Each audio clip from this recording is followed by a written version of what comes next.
যুবসাথী প্রকল্প নিয়ে দুটি গুরুত্বপূর্ণ তথ্য আজকের ভিডিওতে আপনাদের দেব। তার মধ্যে প্রথম যে তথ্য সেটা হলো যুবসাথী প্রকল্পের ফর্ম আপনারা যারা অনলাইন বা অফলাইন, বিশেষ করে অফলাইনে জমা করেছেন ক্যাম্পে গিয়ে, তারা অনলাইন থেকে স্ট্যাটাস কিভাবে দেখবেন বা কিভাবে বুঝবেন যে আপনার ফর্ম অনলাইনে এন্ট্রি হয়েছে কিনা।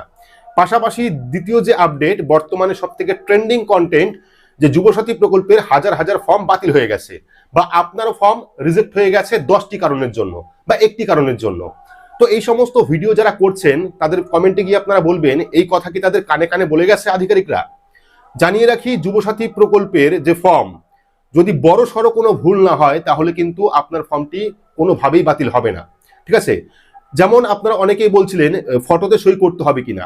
তো যদি আপনি ফটোতে সই করেন বা নাও করেন সেক্ষেত্রেও কিন্তু কোনো যায় আসে না, এর জন্য কিন্তু আপনার ফর্ম বাতিল হবে না। যুবসাথী প্রকল্পে যদি আপনারা ফটোর উপর সই করেন বা না করেন, ওইভাবে আপনারা ফর্ম জমা করেন, সেক্ষেত্রে কিন্তু ফর্ম বাতিল হওয়ার কোনো রকম সম্ভাবনা নেই। দ্বিতীয়ত, বর্তমান কাজের জায়গা, অর্থাৎ বর্তমানে আপনি কি কাজ করছেন, এই জায়গায় আপনারা অনেকেই সেলফ এমপ্লয়েড লিখেছেন, কেউ স্টুডেন্ট লিখেছেন, কেউ আনএমপ্লয়েড লিখেছেন, কেউ ফাঁকা রেখেছেন। তো এক্ষেত্রেও কিন্তু ফর্ম বাতিল হবে না। যখন তারা অনলাইন এন্ট্রি করবে তখন কিন্তু তারা আনএমপ্লয়েড বা সেলফ এমপ্লয়েড এমন কিছু লিখে দেবে, সে কারণে কিন্তু ফর্ম বাতিল হওয়ার কোনো রকম সম্ভাবনা নেই। 3 নম্বর যে পয়েন্ট সেটা হলো বয়স, অর্থাৎ বর্তমান বয়স আপনারা অনেকে অ্যাডমিট কার্ড দেখে দিচ্ছেন, অনেকে আবার আধার কার্ড দেখে দিচ্ছেন। সেক্ষেত্রেও কিন্তু কোনো রকম সমস্যা নেই। যদি আপনার অ্যাডমিট কার্ড আধার কার্ডে সেম ডেট অফ বার্থ থাকে, যদি বয়সের গন্ডগোল না হয়, অর্থাৎ সালের গন্ডগোল না হয়, সেক্ষেত্রে কিন্তু কোনো রকম চিন্তা করবেন না, আপনার ফর্ম বাতিল হবে না। প্রথমত, আপনি ফটোতে সই করলেন না করলেন কোনো যায় আসে না। দ্বিতীয়ত, আপনি বর্তমান কি কাজ করছেন, সেলফ এমপ্লয়েড লিখেছেন, স্টুডেন্ট লিখেছেন, আনএমপ্লয়েড লিখেছেন, তাতেও কোনো যায় আসে না।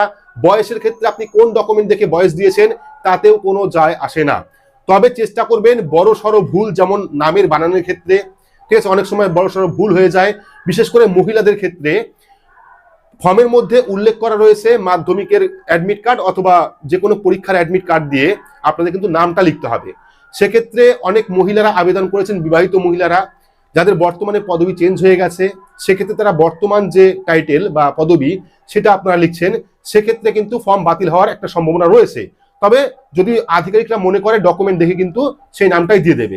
তবে আপনাদের কিন্তু মাধ্যমিকের অ্যাডমিট কার্ডে যে নামটা রয়েছে, যে পদবি রয়েছে, সেটাই আপনাদের দিতে হবে। তো এটা হলো মূল ঘটনা, অর্থাৎ যুবসাথী প্রকল্পের ফর্ম বড় সড়ো কোনো ভুল না করলে আপনার ফর্ম কিন্তু বাতিল হবে না। তবে এমনটাও নয় যে যুবসাথী প্রকল্পের ফর্ম বাতিল হবে না, যুবসাথী প্রকল্পেরও ফর্ম বাতিল হবে। তার কয়েকটি কারণ রয়েছে। তার মধ্যে প্রথম কারণ হলো যুবসাথী প্রকল্পের নিয়ম অনুযায়ী আপনার বয়স কিন্তু 21 থেকে 40-এর মধ্যে হতে হবে। যদি আপনার বয়স 21 থেকে 40 বছরের মধ্যে হয় তাহলে কিন্তু আপনি এই প্রকল্পে আবেদন করবেন।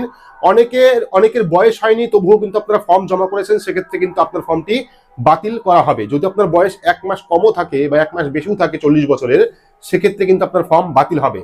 পাশাপাশি লক্ষ্মীর ভান্ডার প্রকল্প, কৃষক বন্ধু প্রকল্প, প্রতিবন্ধী ভাতা প্রকল্প, এই সমস্ত সরকারি ভাতার যে আপনারা টাকা পাচ্ছেন বা সুবিধা পাচ্ছেন, তবুও আপনি যুবসাথী প্রকল্পের জন্য আবেদন করছেন, তাহলেও কিন্তু আপনার ফর্মটি বাতিল হবে। বর্তমানে কিন্তু এই গাইডলাইন রয়েছে। যদি পরবর্তী সময় গাইডলাইন চেঞ্জ হয় সেক্ষেত্রে কিন্তু অবশ্যই জানাবো। বাকি এই সমস্ত কারণে আপনার ফর্মটি বাতিল হতে পারে। এবার জানিয়ে রাখি, যারা বলছেন যে ইতিমধ্যে অনেকগুলি ফর্ম বাতিল হয়ে গেছে, হাজার হাজার ফর্ম বাতিল হয়ে গেছে এই একটি মাত্র ভুলের কারণে, তাদের জানিয়ে রাখি এখনো পর্যন্ত কিন্তু আপনার ফর্মটি অনলাইন এন্ট্রি হয়নি।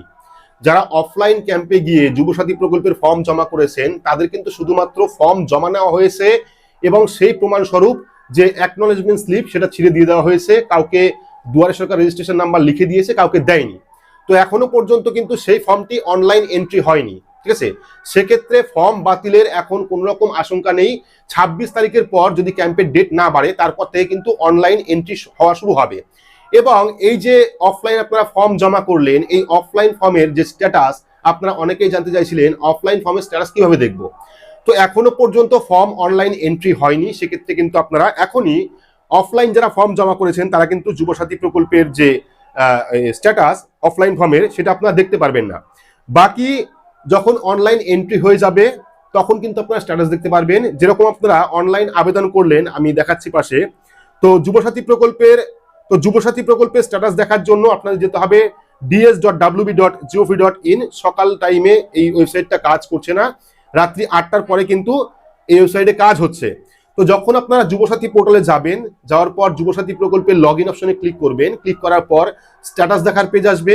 আপনারা স্ট্যাটাস অপশনে ক্লিক করবেন, ক্লিক করার পর ফোন নাম্বার দিয়ে ক্যাপচা কোড ফিল আপ করে লগ ইন করবেন, ওটিপি আসবে, ওটিপি দিয়ে সাবমিট করবেন, তাহলেই কিন্তু দেখতে পারবেন যে আপনার ফর্মটি সাবমিট হয়েছে কিনা। এটা হলো অনলাইন প্রসেস। ঠিক একইভাবে অফলাইনে যখন আপনার ফর্মটি এন্ট্রি হয়ে যাবে বা আধিকারিকরা এন্ট্রি করাবে, তারপরে কিন্তু আপনি একই পদ্ধতির মাধ্যমে সেই যুবসাথী প্রকল্পের স্ট্যাটাস দেখতে পারবেন। এটা হলো অফলাইন পদ্ধতি, যারা অফলাইনে ফর্ম জমা করেছেন। বাকি এইটুকুই আপডেট দেওয়ার ছিল। আপনারা প্রচুর ভিডিও দেখেছেন যে যুবসাথী প্রকল্পের ফর্ম এই 10টি কারণের জন্য বাতিল হচ্ছে, এই একটি ভুল প্রত্যেকে করেছেন। তো এমন কোনো বিষয় নয়, যদি বড় সড়ো কোনো ভুল না হয়ে থাকে সেক্ষেত্রে কিন্তু আপনার যুবসাথী প্রকল্পের ফর্ম বাতিল হবে না। এবার অনেকেরই প্রশ্ন ছিল যে ডকুমেন্ট অনলাইনে অরিজিনাল দেবো নাকি কপি দেবো, অর্থাৎ জেরক্স কপি দেবো। তো আপনারা অরিজিনাল দিতে পারেন, কপিও দিতে পারেন। আপনারা ভালো করে লক্ষ্য করবেন, যখন অনলাইনে আপনারা ফর্মটা এন্ট্রি করবেন বা অ্যাপ্লাই করবেন, তখন প্রথমে কিন্তু ডকুমেন্টের লিস্টটা আসে এবং প্রত্যেকটা ডকুমেন্টে দেখবেন, যেমন মাধ্যমিকের অ্যাডমিট কার্ড, তার আগে কিন্তু কোন রকম কপি লেখা নেই। পাশাপাশি মাধ্যমিকের যে মার্কশিট, তার আগেও কিন্তু কপি লেখা নেই।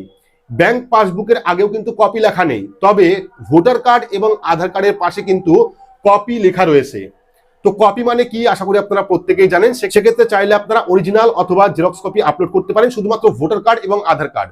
বাকিগুলো কিন্তু আপনারা অরিজিনাল আপলোড করে দেবেন।